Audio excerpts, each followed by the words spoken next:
যে কারণে ভেঙে গেল অমিতাভ বচ্চন ও জয়ার ৪৪ বছরের সংসার।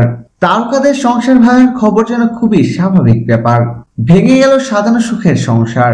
আলাদা থাকছেন বলিউডের জনপ্রিয় অভিনেতা অমিতাভ বচ্চন ও তার স্ত্রী জয়া বচ্চন। অবিশ্বাস্য এ তথ্য ফাঁস করলেন ভারতের সমাজবাদী পার্টির নেতা ও রাজ্যসভার সাংসদ অমর সিংহ। সম্প্রতি একটি সংবাদ মাধ্যমে দেওয়া সাক্ষাৎকারে তিনি এ তথ্য ফাঁস করেন।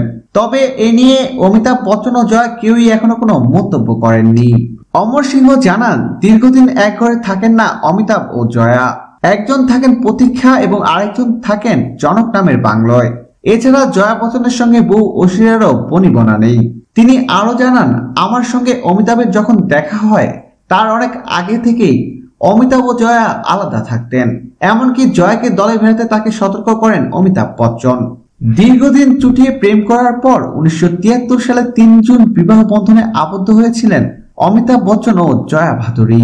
কিন্তু কি এমন ঘটলো যার কারণে ৪৪ বছরের সংসারের ইতি টানতে চলেছেন তারা? প্রিয় দর্শক, ধন্যবাদ ভিডিওটি দেখার জন্য। নিত্য নতুন এক্সক্লুসিভ সব খবর পেতে এখনই সাবস্ক্রাইব করুন এইচডি ওয়েবসে।